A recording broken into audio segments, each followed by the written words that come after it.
J'ai emprunté ta carte, juste pour les courses, a dit ma sœur. Le lendemain matin, 8700 $ avaient disparu. Maman a haussé les épaules. Elle a besoin d'aide. Ne sois pas cruelle. Je n'ai rien dit. Cette nuit-là, j'ai fait un mouvement discret. À 6h02 du matin, il a ouvert son compte et a hurlé si fort que tout le pâté de maison a entendu. J'avoue. Ce que j'ai fait plus tard était brutal. Pas d'avertissement, pas de discussion, juste un mouvement froid, exécuté avec le genre de calme que l'on ne trouve que lorsqu'on en a complètement fini. Le lendemain matin, mon frère a hurlé si fort que la vieille dame d'en face est sortie en robe. Ma mère se tenait là, sans voix, sa bouche bougeant, mais aucun son ne sortant.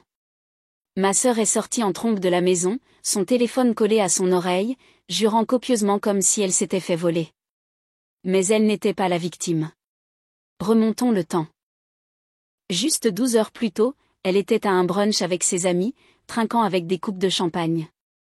Je le sais parce qu'elle l'a posté sur son story Instagram, complètement inconsciente à quel point elle était devenue transparente.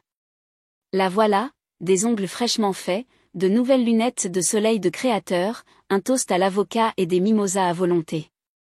Sans même essayer d'être subtile. Et comment a-t-elle payé? Facile. Elle a emprunté ma carte à nouveau. J'ai reçu le texte habituel à 20h52 la veille au soir. J'ai emprunté ta carte, juste pour les courses. Pas d'excuses, pas d'explications, juste ce ton désinvolte qu'elle utilisait toujours, comme si j'étais le distributeur automatique de la famille et qu'elle ne faisait que prendre une collation. Le truc, c'est que je n'ai même pas répondu. J'étais trop fatiguée. J'avais passé cette journée à gérer une crise de clients au travail, j'avais sauté le déjeuner et je suis rentrée à 21h. Mon réfrigérateur était vide. L'ironie m'a frappée plus tard. Je n'avais même pas eu de course moi-même depuis plus d'une semaine. Je me suis écroulée sans rien vérifier. Et puis vers 7h le lendemain matin, j'ai ouvert mon application bancaire, juste un coup d'œil avant de me rendre au travail. Solde 39 120 $. Avant cela, plus de 9 000 $. J'ai gelé, pas à cause du chiffre, mais à cause de la rapidité avec laquelle il avait disparu. J'ai fait défiler les transactions comme si je lisais la vie de quelqu'un d'autre. Service de bouteilles vendredi soir dans un club du centre-ville. Une virée shopping en ligne. Louis Vuitton. Fashion Nova. Une boutique étrange hors marque. Cash app à quelqu'un nommé Tai Banger. Un virement de 3500 $ à 2h46 du matin. Trajet Uber Black à travers la ville. Et oui, le brunch de l'histoire, 248 $ avec un pourboire de 30%. Ce n'était pas juste impulsif. C'était insultant. Cet argent n'était pas un extra. Il était mis de côté, une partie de ce que j'utilisais pour couvrir le loyer de Jack. L'école de Marcus et les demandes habituelles qui sortaient de ma mère au moins une fois par semaine. Je le faisais discrètement, sans fanfare. Personne ne m'a jamais remercié, mais je n'avais pas besoin qu'il le fasse. J'essayais juste de maintenir la famille unie, mais apparemment, pour eux, j'étais un gouffre sans fond. Je suis montée en voiture et je suis allée chez ma mère. Elle regardait une émission matinale, buvant son café comme si c'était un jour comme les autres. Je me suis assis, j'ai sorti mon téléphone et je lui ai montré ce que Kelly avait fait. Sa réponse. Elle a besoin d'aide, Evan. Ne sois pas cruel. C'est ça qui m'a brisé. Pas l'argent, pas la trahison, le haussement d'épaule. J'ai hoché la tête, je n'ai pas discuté, je me suis juste levée, j'ai dit que je devais aller au travail et je suis partie. Je ne suis pas allée au travail. Je suis rentrée chez moi et je me suis connectée à tous mes comptes. Ma banque, mes cartes de crédit, le compte d'épargne séparé que j'avais ouvert pour l'avenir de Marcus. J'ai tout déplacé, tout verrouillé, j'ai désactivé les paiements automatiques. J'ai même retiré Jack en tant qu'utilisateur autorisé du bail d'appartement que j'avais co-signé. À 2h14 du matin, j'ai effectué un dernier virement, 11 000 $, vers un compte d'investissement auquel seul moi pouvais accéder. Ce n'était pas une vengeance, c'était une conclusion. À 6h02 du matin, Jack a ouvert son application bancaire. Je sais parce que mon téléphone s'est allumé avec son nom une seconde plus tard, puis un autre de ma mère et un de Kelly après cela. Je n'ai répondu à aucun d'eux, mais j'ai entendu le cri de l'appartement de Jake tout le long de mon bâtiment. Et pour la première fois depuis des années, je ne me suis pas senti coupable. Les appels manqués ont commencé à 6h03 du matin. D'abord Jake, puis maman, puis Kelly 4 fois de suite. Je n'ai répondu à aucun. Je me suis juste assis dans le silence, le téléphone face contre table, buvant la même tasse de café pendant plus d'1 heure. Je n'étais plus en colère. C'était passé. Je ne ressentais rien. C'était la paix. En fait, le genre que l'on ressent quand on cesse enfin de s'en soucier. À 8h44, j'ai reçu un message de Jake. Qu'est-ce que tu as foutu? Brent n'a pas été débité. L'école de Marcus appelle. Tu ferais mieux de régler ça maintenant. Pas de « salut ». Pas de « tu vas bien ». Juste de l'arrogance à nouveau. Comme s'il avait oublié tous les mois où je couvrais son loyer sans un mot. Comme s'il ne venait pas de l'épargne que j'avais constituée en travaillant 70 heures par semaine pendant qu'il jouait le papa cool qui ne croyait pas au entre 9h et 17h. Comme s'il ne vivait pas dans un appartement pour lequel j'avais techniquement co-signé parce que son crédit était une poubelle. À 9h12, il tapait à ma porte comme si l'endroit était en feu. Je l'ai ouvert lentement. Il m'a collé son téléphone au visage. Solde 3,18 $. Son loyer était dû hier. Il voulait savoir ce que j'avais fait, pourquoi j'avais tout fermé. Je n'ai pas crié. Je ne me suis pas défendu. Je lui ai dit la vérité, que le soutien était terminé. Que je ne leur devais rien. Surtout pas après ce que Kelly avait fait. C'est 8700 $. C'était volé. Il n'y avait pas d'autre mot pour le décrire. Il s'est emporté. A dit que je l'avais pris par surprise. Qu'il mettait en danger Marcus juste pour prouver un point. A dit que j'agissais comme si j'étais meilleur que tout le monde. Je n'ai pas répondu. J'ai juste fermé la porte. Cet après-midi-là, ma mère a lancé la campagne de culpabilité. D'abord, un long message vocal, puis un message de groupe. Nous devons parler ce soir. Nous tous. Sans cri, juste en famille. 19h chez moi. J'ai failli ne pas y aller, mais quelque chose m'a dit que je devrais. Pas pour eux, mais pour moi. Pour la clôture. Je suis arrivée chez ma mère vers 19h20. La voiture de Jake était déjà là. Celle de Kelly aussi. Je suis restée dans la mienne 1 seconde avant d'entrer. Au moment où j'ai ouvert la porte d'entrée, je l'ai senti comme si j'entrais dans une tempête qui n'avait pas encore commencé à pleuvoir. Kelly faisait les 100 pas devant la télévision. Jake était affalé dans le fauteuil inclinable, les bras croisés. Ma mère était déjà dans la cuisine en pleine diatribe. Elle ne m'a pas demandé comment j'allais. Elle ne m'a pas demandé pourquoi j'avais fait ce que j'avais fait. Elle a directement commencé par des accusations, disant que je faisais une scène, que j'avais empiré les choses, que je les avais embarrassées. M'embarrasser. Je me suis assis sans parler. Elle a commencé à énumérer tout ce qu'il ne pouvait plus faire. Jake ne pouvait pas payer son loyer. Marcus pourrait être retiré de l'école. Kelly avait des dettes et ne pouvait pas obtenir une autre carte. Même elle, ma mère, a dit qu'elle avait dû annuler un rendez-vous médical parce que j'avais bloqué le fonds d'urgence qu'elle gardait pour elle. Je lui ai demandé de répéter. Le fonds d'urgence, celui que j'avais constitué pour elle, celui qu'elle n'avait jamais utilisé pour un médecin, mais qui avait réussi à le puiser chaque fois qu'elle voulait de nouveaux ustensiles de cuisine ou des billets pour un concert. Et puis Kelly s'en est mêlée, fort, amer, dramatique. A dit que j'étais cruelle. A dit que je l'avais embarrassée devant ses amis quand sa carte avait été refusée au brunch. A dit qu'elle avait été humiliée quand Ty avait dû couvrir son Uber. Je lui ai demandé qui était Ty. Elle a dit, juste un ami. J'ai dit, cool. Peut-être qu'il pourra l'aider la prochaine fois qu'elle aura besoin de 8700 $.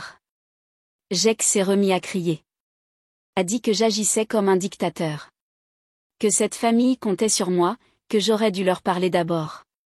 J'ai demandé quand exactement il m'avait accordé la même courtoisie. Quand Kelly a pris ma carte à 21h et l'a vidée avant 3h du matin. Où était la conversation alors? Quand Jake a laissé l'école de Marcus m'appeler pour exiger les frais de scolarité? Où était la discussion alors? Quand ma mère a commencé à traiter mon compte comme un plan de retraite, il n'avait pas de réponse. Puis ma mère a dit quelque chose qui m'a finalement fait franchir le pas, ce n'est pas comme toi, Evan. Tu as changé. Tu deviens froid. Je n'ai pas tressailli. J'ai dit, peut-être que j'ai changé. Peut-être qu'être utilisé pendant des années m'a enfin rattrapé. Peut-être que la version de moi qu'ils aimaient. Celle qui disait oui à tout et ne demandait jamais rien en retour. Peut-être que ce gars est mort. Et c'est là que la porte s'est ouverte. Pas de coup, pas d'avertissement, juste un froissement familier de chaussures et le bruit du vieux bâton de grand-père tapotant contre le sol. Grand-père. Aucun de nous ne savait qu'il venait. Mais bien sûr, il savait. Il savait toujours quand quelque chose n'allait pas. Et pour une fois, quelqu'un était arrivé qui n'avait pas besoin que je lui explique tout parce qu'il avait déjà compris. Quand grand-père a franchi cette porte, c'était comme si le temps s'était arrêté. Il n'a pas frappé, n'a pas dit bonjour, a juste poussé la porte, est entré et a jeté un lent regard autour de la pièce. L'air a changé instantanément. Kelly s'est figée à mi-chemin, Jake a reculé comme s'il avait vu un policier, et ma mère s'est tenue complètement immobile, comme si son père venait de la surprendre à faire quelque chose de honteux, ce qu'il avait fait. Grand-père n'avait pas mis les pieds chez ma mère depuis près d'un an. Il disait qu'il n'aimait pas l'énergie, ce que nous savions tous être sa façon de dire qu'il en avait marre du cirque des profiteurs. Mais ce soir, il est entré comme s'il avait attendu ce moment, comme s'il savait qu'il allait arriver. Il n'a pas demandé la permission, s'est juste dirigé directement vers la cuisine, a pris sa vieille tasse dans le placard, toujours là, poussiéreuse mais intacte, s'est versé une tasse de thé de la bouilloire, et s'est assis à la tête de la table comme si c'était sa maison. Parce que c'était sa maison, autrefois. Puis il m'a regardé, moi seulement. J'ai entendu ce qui s'est passé. J'ai hoché la tête une fois, c'était tout. Il n'a pas demandé plus. Il s'est tourné lentement vers les autres sans cligner des yeux, son regard aussi vif que je ne l'avais jamais vu. Alors, si je comprends bien, a-t-il fait un geste vers les trois, vous laissez cet homme payer votre loyer, régler vos factures, financer votre style de vie, et dès qu'il décide qu'il en a fini d'être utilisé, vous appelez une réunion? Jake a marmonné quelque chose, a essayé d'expliquer. Grand-père l'a interrompu. Tu as vendu tes outils électriques pour acheter de la bière. Jake, ne parle pas. Tu as 33 ans et ton fils est plus responsable que toi. Jake s'est assis, le visage rouge. Kelly est intervenue avec son ton habituel, condescendant, défensif, bruyant.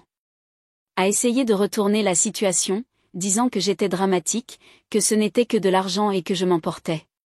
Grand-père n'a pas haussé la voix, l'a juste regardé droit dans les yeux. J'ai vu les photos du brunch, l'hôtel, les sacs. La même fille qui me disait qu'elle était fauchée dépensait des mimosas à 20 $ avec des gens qui ne connaissent même pas son nom de famille. Ne m'insulte pas, elle s'est tue une fois et puis il s'est tourné vers ma mère, sa fille, et toi. Tu savais exactement ce qui se passait. Tu as regardé Evan se vider pour cette famille pendant que tu appelais ça de l'amour. Mais ce n'était pas de l'amour. C'était de la manipulation. Tu es la raison pour laquelle ces deux-là pensent qu'ils ont droit à son argent parce que tu les as élevés pour croire qu'Evan leur doit quelque chose. Ma mère a essayé de parler. Grand-père a levé la main. Arrête. Je ne veux pas l'entendre. Puis il a fouillé dans la poche de sa veste et a sorti une enveloppe usée, scellée, l'a laissée tomber sur la table comme un juge rendant un verdict. C'est mon testament. Signé, notarié, légal. Personne n'a bougé. Tout ce que j'ai, la terre en Ohio, la maison, les économies de retraite, la voiture, tout va à Evan. Chaque centime. La bouche de Jake s'est ouverte. Kelly a ri comme si c'était une blague. Tu plaisantes, n'est-ce pas? Il n'en a même pas besoin. Il a déjà de l'argent. Grand-père n'a pas bronché. Et c'est exactement pourquoi il le mérite. Il n'a pas demandé. Il ne l'a jamais fait. Puis il s'est levé, agrippant le bord de la table. Tu veux savoir quand j'ai pris cette décision? Ce n'était pas la semaine dernière. C'était il y a 2 ans quand j'avais besoin d'un coup de pouce pour aller à l'hôpital et que ma tension artérielle était au plus haut. J'ai appelé Jack. Il a dit qu'il était occupé. J'ai appelé Kelly. Elle n'a pas répondu. Evan, il a conduit 60 miles dans le trafic et est resté avec moi pendant 6 heures pendant qu'il faisait des tests. Et il n'en a jamais parlé à personne. Ma mère a regardé le sol. Vous avez tous oublié quelque chose. La famille, ce n'est pas une question d'argent. C'est une question de qui se présente. Evan s'est présenté à chaque fichu moment. Et vous l'avez transformé en votre distributeur personnel. Puis il m'a regardé directement à nouveau. Tu ne leur dois rien, Evan. Tu ne leur as jamais rien dû. Tu portes cette famille depuis assez longtemps. S'ils sont en colère maintenant, qu'ils soient en colère. Laissez-les ressentir ce que c'est que de se tenir seul. Il s'est retourné vers la porte, puis s'est arrêté. Et une chose de plus, si l'un d'entre vous s'en prend à lui à nouveau, si j'entends ne serait-ce qu'un d'entre vous lui demander un sou, vous êtes hors de ma vie définitivement. Pas d'héritage, pas d'appel, pas de visite. Terminé. Et juste comme ça, il est parti. La porte s'est fermée derrière lui et personne n'a bougé. Je n'ai pas touché l'enveloppe. Je n'en avais pas besoin. Je n'étais pas venu pour l'argent. J'étais venu pour la clarté. Et je l'ai eu. Jack me regardait comme si j'étais un étranger. Kelly se tenait là, clignant des yeux comme si on l'avait giflée.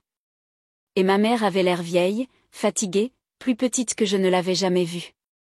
Il s'attendait à ce que je me retire à nouveau. Mais le jeu était terminé, et aucun d'entre eux ne l'avait vu venir. Personne n'a rien dit après le départ de grand-père. On aurait pu entendre une mouche voler. Jack est resté là, clignant des yeux comme si quelqu'un l'avait débranché. Kelly continuait de secouer la tête comme si elle avait mal entendu tout le discours. Et maman, elle avait l'air d'essayer de comprendre comment tout retournait à son avantage, mais rien ne lui venait à l'esprit. Pour la première fois depuis longtemps, personne n'avait le contrôle de la pièce. Kelly a finalement rompu le silence. Il bluffe, a-t-elle dit. Il est juste en colère. Puis elle m'a regardé. Tu as organisé ça avec lui? Je n'ai pas répondu. Je me suis levée, j'ai attrapé mes clés et mon téléphone. J'étais à mi-chemin de la porte quand maman m'a appelé. Tu vas vraiment faire ça? Laisser la famille se déchirer comme ça? Pour de l'argent? Je me suis retournée et je l'ai regardé. Ça n'a jamais été juste une question d'argent. Tu en as fait une question de contrôle, d'attente, de culpabilité. Tout ce que j'ai fait, c'est arrêter de jouer. Elle a essayé de dire quelque chose, mais rien n'est sorti. Jack a murmuré quelque chose comme « Tu te crois meilleur que nous maintenant ?» Mais il ne l'a pas dit assez fort pour que cela importe. J'ai quitté la pièce. Sans cri, sans drame, juste du calme. Les jours qui ont suivi ont semblé étranges, pas paisibles, mais calmes d'une manière lourde. Le genre de calme qui vous dit que quelque chose arrive. Je n'ai plus eu de nouvelles d'eux jusqu'à jeudi. C'est là que Jack a commencé à appeler depuis des numéros que je ne reconnaissais pas. J'ai ignoré les 2 premiers. Il a laissé un message vocal sur le 3e.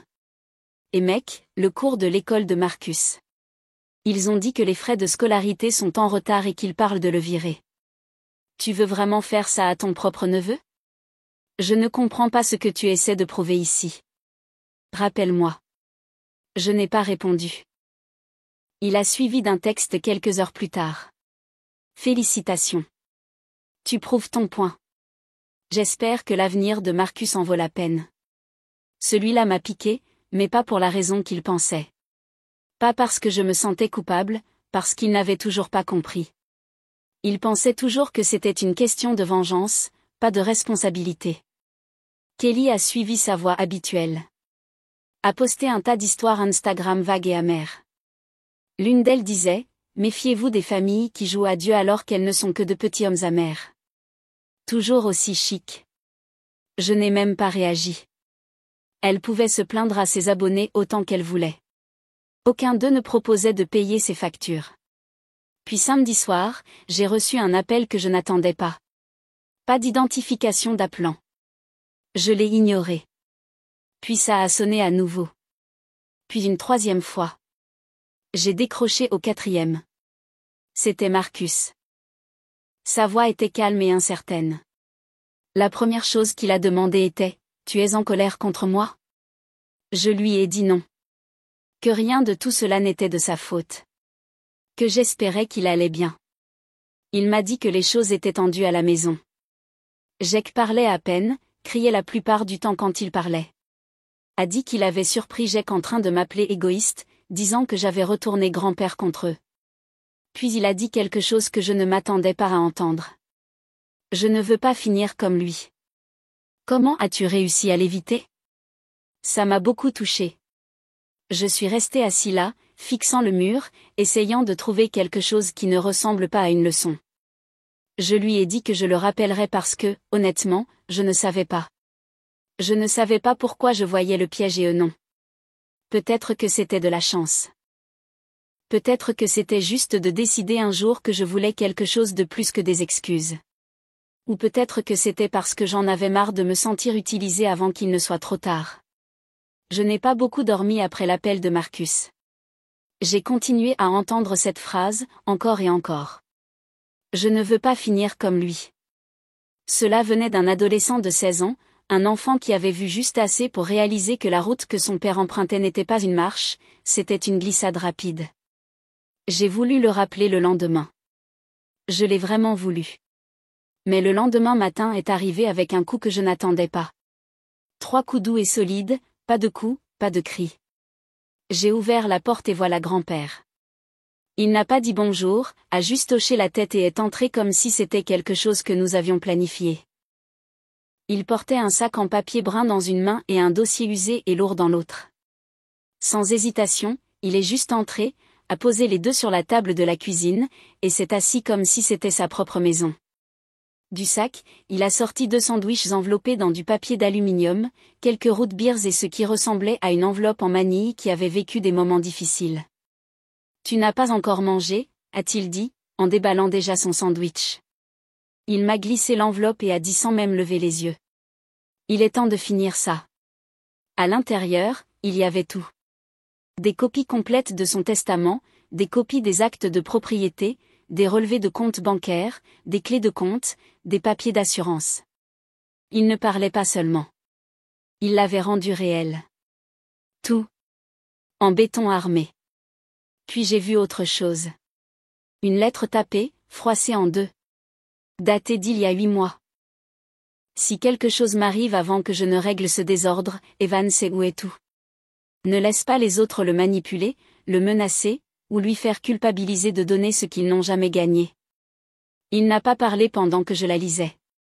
Il a juste pris de lentes bouchées de son sandwich comme s'il avait déjà fait cette chose exacte dans sa tête 100 fois. Puis il a levé les yeux. Ils sont déjà en train de s'effondrer. Je n'ai pas eu besoin de demander de qui il parlait. Jake essaie d'obtenir un prêt de ce cousin à Denver. Kelly essaie de vendre la fausse entreprise qu'elle a créée en février pour rembourser la dette de jeu de ce crétin. Taille ou peu importe comment il s'appelle. Ta mère m'appelle sans arrêt. D'abord, elle a pleuré, puis elle a supplié. Hier, elle m'a menacé de m'assigner en justice pour détresse émotionnelle. J'ai demandé s'il était sûr que ça allait. Il a hoché la tête. Aucune hésitation. J'ai laissé traîner ça trop longtemps. Je pensais qu'en continuant à les aider, il deviendrait le genre de personne qui mérite d'être aidé. Il s'avère que tout ce que j'ai fait, c'est les empêcher de grandir du tout. Puis il a sorti autre chose de l'enveloppe. Pas un document, une photo. Elle était vieille, délavée. Je ne l'ai pas reconnue au début. Puis j'ai réalisé que c'était moi, peut-être 12 ans, debout au bord de son terrain, tenant une pelle couverte de terre et souriant comme si j'avais gagné un prix. Le projet de clôture. L'été où j'ai passé à la ferme ce jour-là. Tu as travaillé du matin au soir sans jamais te plaindre, a-t-il dit. Tu n'as pas demandé d'argent. Tu n'as rien attendu. Tu as juste demandé ce qu'il fallait faire. C'est là que j'ai compris. Il n'est pas devenu émotif. Il n'en avait pas besoin. Avant de se lever pour partir, il s'est arrêté à la porte et a dit autre chose que je ne m'attendais pas à entendre. Je sais que tu es en colère contre Jake, mais garde un œil sur Marcus. Ce gamin a quelque chose que les autres n'ont pas. Ce gamin regarde tout et il prête attention. Puis il est parti. Vers 17h15 le même jour, Kelly m'a envoyé un message. Pas d'excuses, pas de reconnaissance, juste, tu es content maintenant? Tu as ruiné cette famille. Grand-père ne vivra pas éternellement. Quand il sera parti, tu seras seul. Profite de l'argent. J'ai regardé l'écran pendant une minute entière avant de le fermer, parce qu'elle ne comprenait toujours pas. Elle ne comprenait jamais. Ils n'étaient pas en colère parce que j'avais dit non. Ils étaient en colère parce que j'avais dit non et que rien ne s'était passé. Je ne suis pas revenu en rampant. Je ne me suis pas effondré. Je n'avais pas besoin d'eux. Et ils ont finalement réalisé qu'ils avaient besoin de moi. Pas pour l'amour, pas pour le soutien, pour la survie. Ce chapitre de ma vie, celui où je les ai tous maintenus à flot, était terminé, et j'étais enfin en train d'écrire le suivant sans leurs mains sur le stylo. Il est étrange de voir à quel point les gens disparaissent rapidement lorsqu'ils cessent d'obtenir ce qu'ils veulent de vous.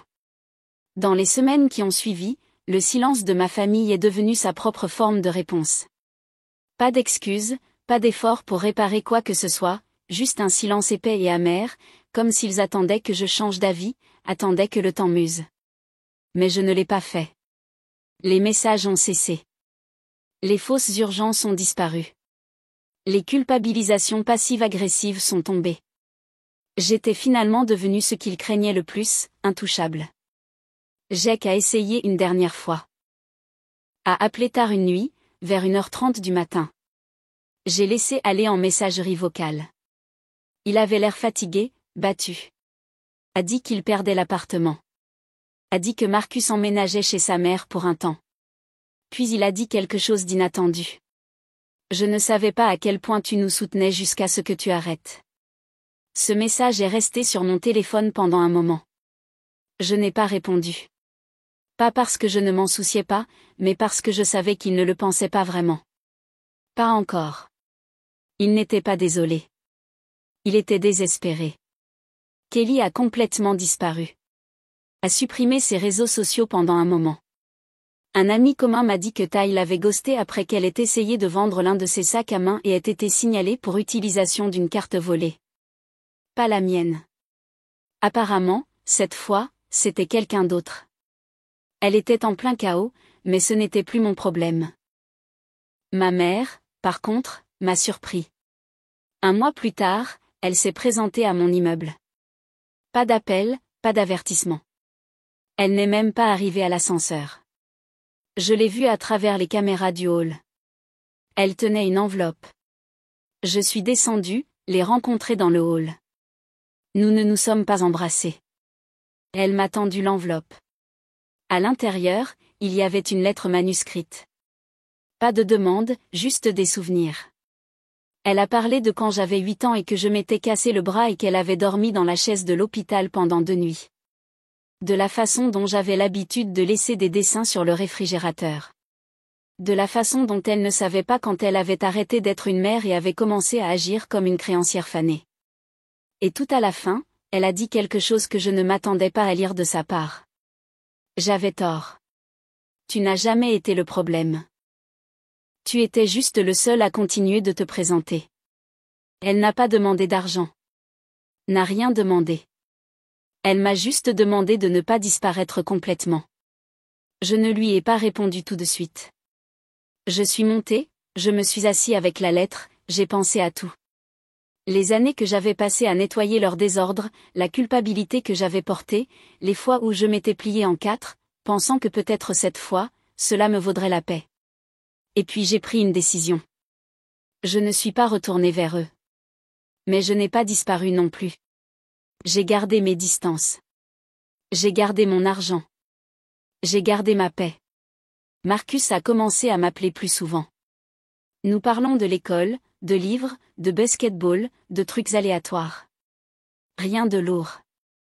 Mais un jour, il a dit, « Je crois que je comprends enfin pourquoi tu as arrêté d'aider tout le monde. » Je lui ai demandé ce qu'il voulait dire. Tu n'as pas arrêté d'aider. Tu as juste commencé à aider de la bonne façon. Et il avait raison. Je n'avais pas fini d'aider les gens. J'avais juste fini d'aider les gens qui ne voulaient pas s'aider eux-mêmes. Et pour la première fois de ma vie, je ne me sentais pas coupable de dire non. Il fait calme dernièrement. Pas de drame, pas de nouveaux incendies à éteindre. Juste un retour lent et régulier à une vie qui me ressemble. Puis, sans prévenir, Kelly s'est présentée. Pas chez moi, pas avec un message ou un appel. Elle s'est présentée à mon travail. Je sortais du bâtiment vers 18h, écouteurs aux oreilles, quand je l'ai vue appuyée contre le côté de la structure de parking, les bras croisés, des lunettes de soleil sur le nez comme si elle attendait d'agresser quelqu'un dans un drame Netflix. Ma première réaction a été de faire demi-tour et de rentrer, mais elle m'a repéré. Elle n'a pas dit bonjour. Pas d'excuse. Elle a juste dit, j'ai besoin de 5 minutes. Pas pour l'argent. Juste 5 minutes. Je suis restée là. Elle avait l'air différente, fatiguée, plus mince, moins sûre d'elle, pas de sac cher, pas de manucure fraîche. Elle avait été humiliée, qu'elle veuille l'admettre ou non. Alors, je lui ai donné 5 minutes. Elle m'a dit que Tai était parti, qu'il avait pris ses cartes de crédit, qu'il avait accumulé des dettes, puis qu'il l'avait bloqué. A dit qu'elle avait déposé un rapport de police, mais qu'elle n'attendait pas grand-chose. Elle couchait sur les canapés maintenant, restant chez un ami, sans travail, sans plan de secours. Mais alors elle a sorti quelque chose de son sac, un certificat imprimé. C'était d'un collège communautaire. Elle s'était inscrite à un cours du soir de base en affaires. A dit qu'elle ne savait pas ce qu'elle faisait, mais qu'elle pensait qu'elle devait commencer quelque part. Je n'ai pas dit grand-chose, j'ai juste hoché la tête. Elle m'a regardée et a dit, je sais que j'ai été horrible avec toi. Je ne m'attends pas à un pardon, mais je voulais que tu saches que je ne suis pas fière de ce que j'ai été, et je ne demande pas d'aide. Je demande juste une chance de changer ça. Puis elle est partie. Pas de câlin, pas de drame, juste partie. Je ne sais pas si elle est sincère. Je ne sais pas si ça va tenir, mais c'était la première fois qu'elle venait vers moi non pas pour demander quelque chose, mais pour offrir quelque chose, la responsabilité. Et cela seul était un revirement que je ne m'attendais pas.